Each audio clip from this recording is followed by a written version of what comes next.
Today's practical is about autonomic function test. Autonomic function test. As you know, autonomic nervous system is having many functions. Among the functions are maintenance of internal homeostasis of cardiovascular, thermoregulatory, gastrointestinal, genitourinary, exocrine, and pupillary functions. And this is controlled by mainly the centers in the brain, especially hypothalamus and medulla oblongata, that receives inputs from limbic system and other regions of the cerebral cortex. Autonomic functions can be evaluated by a number of invasive and non-invasive tests. The non-invasive tests can be readily performed and used to confirm the diagnosis of autonomic neuropathy, whereas invasive tests requires complex procedure and are used for localization of site of lesion. These autonomic functions can be affected by age, sex, race, and environmental situations. System is divided into two, that is sympathetic and parasympathetic branches, and they supplies different organs in the body.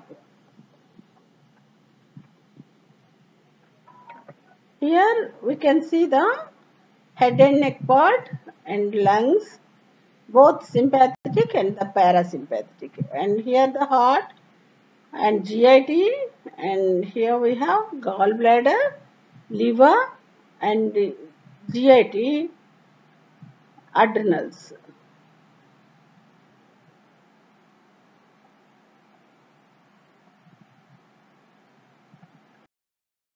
Objectives.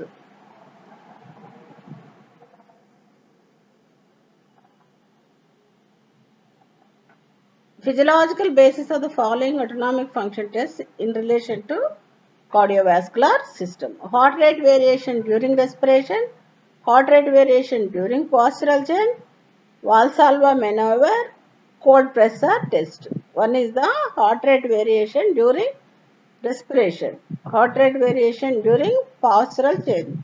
That means by changing the posture, heart rate will also be changing in a person. During respiration also, inspiratory heart rate differs from the expiration. And Valsalva maneuver, cold pressure test. By keeping the hands in the cold water, the heart rate will be changing.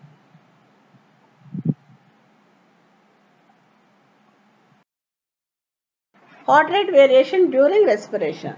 The variation of heart rate with respiration is known as sinus arrhythmia. Inspiration increases the heart rate, expiration decreases the heart rate. This is also called respiratory sinus arrhythmia, RSA. This is an index of vagal control of heart rate.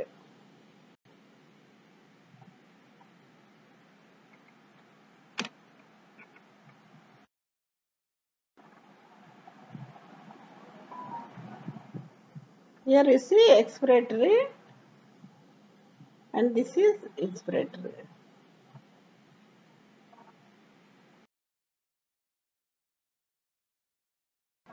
Explanation for sinus arrhythmia.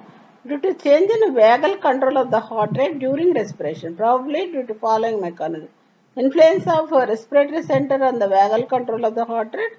Influence of pulmonary stretch receptors on the vagal control of heart rate. Heart rate variation during respiration.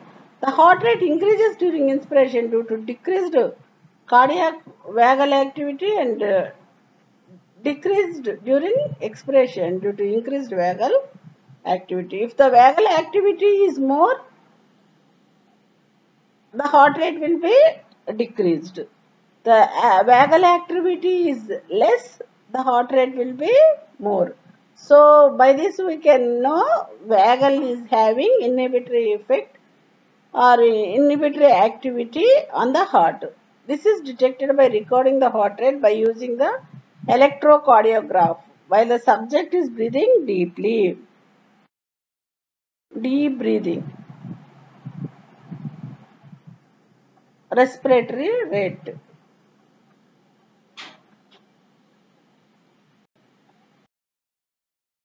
Procedure. Connect the ECG electrode for recording lead to as the subject to breathe deeply at a rate of 6 breaths per minute for 3 cycles, allowing 5 seconds each for inspiration and expiration.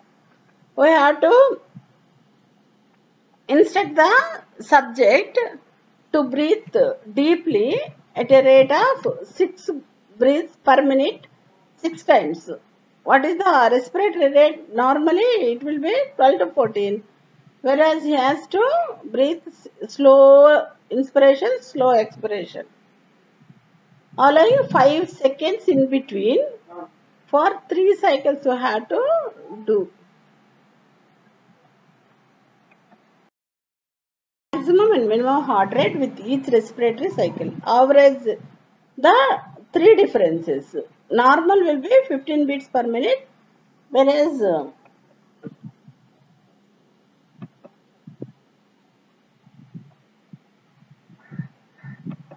normal will be 15 more than 15 beats per minute. Borderline will be 11 to 14 beats per minute. Abnormal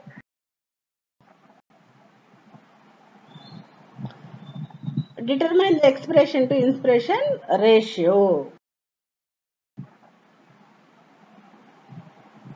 Mean of maximum RR interval during deep expiration to the mean of minimum RR interval during deep inspiration.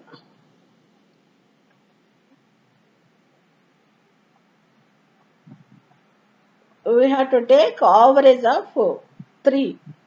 Maximum RR interval and minimum RR interval. Minimum RR interval means the heart rate will be more. Maximum RR interval means heart rate will be slower.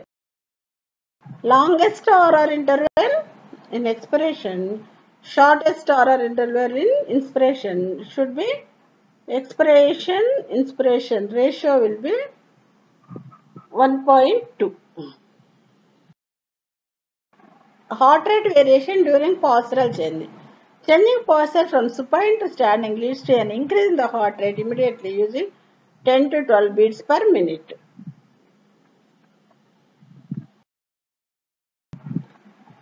Immediately after standing, there is decrease in the mean arterial pressure. Immediately after standing, there is decreased in the mean arterial blood pressure. Then there will be firing of carotid and aortic baroreceptors. They will be acting on cardiovascular control center in the medulla. We have sympathetic and parasympathetic outflow are there. Here, cardiovascular center will causes the increase in the sympathetic activity, whereas decrease in the parasympathetic activity. This increased sympathetic activity will be acting on the arterioles and veins. There will be vasoconstriction. This will cause the increase in the peripheral resistance. Then this sympathetic activity on the ventricle causes the increased force of contraction. On the SCA node, it increases the heart rate. Both force of contraction and heart rate together will increase the cardiac output, and with the peripheral resistance there will be increase in the blood pressure. So by this the autonomic functions of sympathetic nervous system will be acting to increase in the blood pressure through baroreceptors and carotid and aortic baroreceptors. Heart rate variation during postural change. On standing, the heart rate increases until it reaches maximum at about first 15 beats shortest RR interval after standing, after which it slows down to a stable state at about 30 beats longest RR interval after standing. First there will be heart rate will be increased, then slowly it comes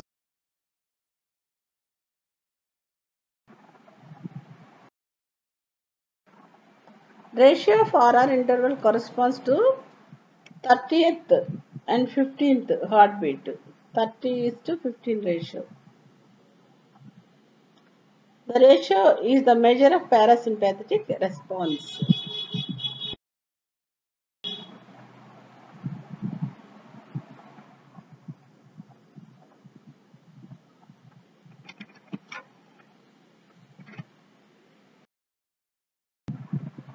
Valsalva maneuver.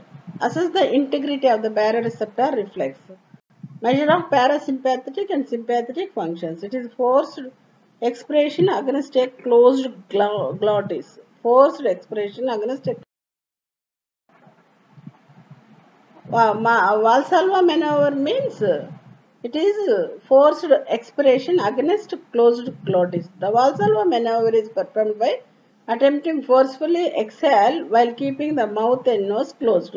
It increases the intrathoracic pressure as 80 millimeters of mercury. Procedure. Perform the Valsalva maneuver, forced expiration against closed glottis by asking the subject to breathe forcefully into a mercury manometer. Maintain the pressure of 40 millimeters for 50 seconds. Record the ECG throughout and for 30 seconds after the procedure. Phase 1, Phase 2, Phase 3, Phase 4. Phase 4. Phase 1. Transient increase in the blood pressure that lasts for a few seconds. Heart rate does not change much. Increase intrathoracic pressure and the mechanic compression of the great vessels due to the act of blowing. In second phase, early part, drop in blood pressure lasting for about 4 seconds. Later part, blood pressure returns to normal and heart rate rises steadily. Early part, venous return decreases with the compression of veins by increased intrathoracic pressure and central venous pressure decreases. Blood pressure decreases. Later part, drop in blood pressure in the early part will stimulate the baroreceptors, increase the sympathetic activity, increase the peripheral resistance, thereby increase the blood pressure, returns to normal. Heart rate increases steadily throughout this phase due to vagal withdrawal in the early part and sympathetic activity. Third phase, transient decrease in the blood pressure lasting for a few seconds, little change in the heart rate. The mechanical displacement of blood into the pulmonary vascular bed that was under increased intrathoracic pressure. Blood pressure decreases. Phase 4. Blood pressure slowly increases and heart rate proportionally decreases. Blood pressure overshoots. Occurs 15 to 20 seconds after release of strain and lasts for about a minute or more. Tests for autonomic functions. These tests measure how the various systems in the body controlled by autonomic nerves respond to stimulation. The data collecting in these testing will indicate functioning of autonomic nervous system. These tests help to identify the patients with autonomic neuropathy and predictive of mortality and morbidity. Early autonomic dysfunction is defined as a single abnormal or two borderline abnormal results on the tests involving changes in the heart rate. Definite involvement comes when two of the tests of the change in the heart rate are abnormal. Severe dysfunction is defined as abnormalities in the blood pressure assessment. Tests are done to monitor blood pressure, blood flow, heart rate, skin temperature, and scope, central autonomic degeneration, Parkinson's disease, pure autonomic failures, postural tachycardia syndrome, autonomic and small fiber peripheral neuropathies, diabetic neuropathy, sympathetically mediated pain, evaluating responses to the therapy, differentiating benign symptoms from the autonomic. Parasympathetic function test. Valsalva maneuver. The ratio of the index of the heart rate response to blood pressure changes that occurs during Valsalva maneuver resulting from the mechanical and cardiovascular effects. Measure baseline heart rate and blood pressure 3 minutes before this test. Patient takes deep inhalation and complete exhalation. Agnes then blows into the mouthpiece for 15 seconds. Expiratory pressure is maintained 40 millimeters. This pressure can be measured by having the patient to exhale through mouthpiece attached to the blood pressure, heart rate as measured throughout the main hour per 60 seconds of the termination of the procedure. The average of 2 trials are taken for analysis. Caution: while performing the test in elderly with pulmonary disease may not be able to perform the test satisfactorily, as intraocular pressure is known to rise and the test must be performed in those recent retinal surgery.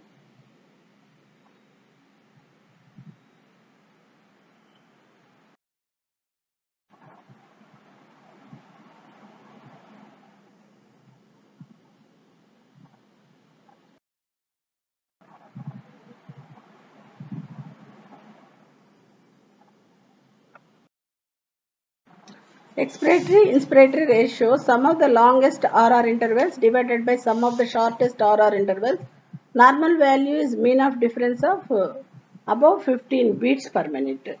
Stimulus, here we have afferent through pulmonary receptors, cardiac chemoreceptors, vagus and glossopharyngeal nerves and respiratory center. Center is nuclear tractus solitarius. Efferent nerve is vagus. Response: heart rate increases during inspiration, heart rate decreases during expiration. The 30:15 ratio heart rate response to standing. With patient in supine posture, baseline heart rate is measured. Patient is asked to quickly stand up. Heart rate variability is measured for at least 1 minute of active standing. A normal ratio is greater than unity and reflects intact vagally mediated heart rate changes. An abnormal ratio indicates parasympathetic cardiovagal dysfunction. Misinterpretation of this test can occur in the hypovolemia, medical deconditioning, and hypothermia. After standing, approximately 15 seconds later, heart rate increases. Compensated responses to decrease venous return, cardiac output, and blood pressure. At approximately 30 seconds, relative bradycardia. Here the mechanism is afferent baroreceptors through vagus and glossopharyngeal nerves. Center is nucleus tractus solitarius and rostral ventrolateral medulla. Efferent is vagus. Response is heart rate increases at approximately 15 seconds and after that it decreases. Sympathetic function test. Blood pressure response to sustained hand grip. Sustained hand grip causes reflex increase in the heart rate and cardiac output without changing systemic vascular resistance. Diastolic blood pressure thus normally increases. Blood pressure is measured every minute for 5 minutes. The initial diastolic blood pressure is subtracted from the diastolic blood pressure just before release. The normal value is difference of above 6. The patient moves from resting supine to standing position. The standing systolic blood pressure is subtracted from the supine systolic blood pressure. The normal value is difference below. Head tilt table. This test is determine the blood pressure and heart rate response to orthostatic challenges as a measure of sympathetic function. Used to access orthostatic intolerance caused by sympathetic nervous system dysfunction. To detect any predisposition to vasovagal syncope, patient lies supine on tilt table and a belt is placed around the waist to secure them. In case of syncope, blood pressure ECG are monitored throughout the test. Baseline blood pressure is recorded for at least. Patient is slowly tilted upright to angle 60 to 80. The patient is asked to respond any symptoms. Patient is returned to horizontal supine position. Heart rate, blood pressure are monitored in supine position until it returns to baseline.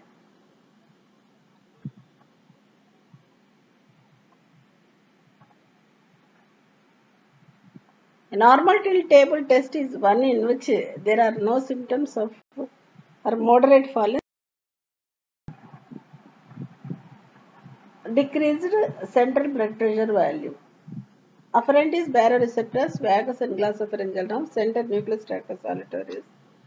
And efferent are sympathetic vasomotor, response, pattern, degree and rate of blood pressure changes. Heart rate increases, vasodepression resulting in the hypotension without bradycardia, marked bradycardia or with or without fall in blood pressure, both bradycardia and hypotension. Other tests used are sympathetic cholinergic sweat function, quantitative pseudomotor axon reflex test, stylistic imprint test, thermoregulatory sweat test. Micro diseases associated with progressive neurological impairment of autonomic nervous due to secondary systemic disease or idiopathic. Primary idiopathic orthostatic hypotension.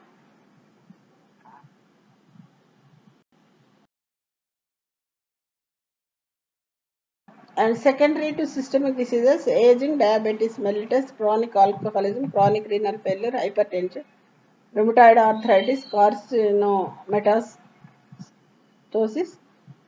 Chagas disease, tetanus, spinal cord injury, transaction, acute chronic neurological diseases, Davis disease, syringomyelia. Aging. Approximately 20% of people who 65 years of age have postural hypertension. Half of these patients are symptomatic. They experience dizziness, faintness, or loss of consciousness. It is well known that reflex regulation of the heart rate that is mediated primarily by the parasympathetic mechanism declines progressively with age. There will be selective or earlier impairment of parasympathetic function with aging, the minimal or more gradual involvement of sympathetic nervous. Diabetic autonomic neuropathy is well known clinical entry. It may result from neurological degeneration or metabolic related neuronal dysfunction. The afferent central and efferent reflex pathways each can be involved. It has been suggested that the vagal neuropathy occurs earlier in the course of diabetic mellitus than the sympathetic neuropathy. The most sensitive test for the cardiac parasympathetic impairment is that determined in the RSA during forceful breathing. The intolerance to upright posture is often evident. The presence of symptomatic postural hypotension is associated with a poor prognosis. These patients are prone to sudden cardiac death. There are several implications are important for anesthesiologist. Esophageal dysfunction, gastric hypertension increases the risk of regurgitation aspiration. Bradycardia, hypertension, cardiopulmonary arrest have been reported. Abnormal blood pressure pulse with induction and highest requirement for the intraoperative pressure agents to maintain stable hemodynamics. Autonomic nervous system dysfunction may also interfere with the control of ventilation, making autonomic changes in spinal cord transaction. It can cause various degrees of autonomic dysfunction depending upon the site, extent, timing of the lesion. Many autonomic reflexes are inhibited by supraspinal feedback that is lost after spinal cord transaction. In paraplegia patients, small stimuli can cause exaggerated sympathetic discharge. The only intact efferent component of the baroreflex pathways in the quadriplegia patients is vagus. There are fundamental differences between acute and chronic spinal cord transaction.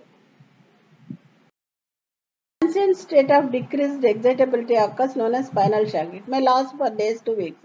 In these patients, the periphery is generally atonic and peripheral blood vessels are dilated. In case of recent high thoracic lesion, basal supine blood pressure is usually low, accompanied by plasma catecholamines levels that are approximately 35% of normal. In case of recent low spinal injuries, compensatory tachycardia is exhibited from intact part of autonomic nervous system. In case of chronic high spinal lesion, patient may fail to respond to hypovolemia with the increased heart rate and may exhibit bradycardia. Renin-angiotensin aldosterone system compensate for the maintenance of blood pressure in these.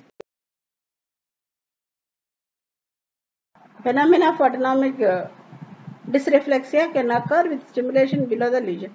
Bladder and bowel distension can elicit mass reflex. Dramatic rise in the blood pressure, marked reduction in the flow to periphery, flushing, sweating in areas above the lesion. In addition, there may be contraction of the bladder, bowel, skeletal muscle spasm, and penile erection. Prevention and treatment of adverse autonomic reflexes. Atropine commonly used for both prevention and treatment. Topical anesthesia can eliminate the reflex. Intravenous lignocaine can be more effective than the topical anesthesia. The suggestion of applied stimulus immediately, vasopressor injection may persist hypotensive response. Depth of anesthesia should be increased. Most of the intrathoracic intra-abdominal reflexes are observed during surgery when anesthesia is light and relaxed. Thank you all.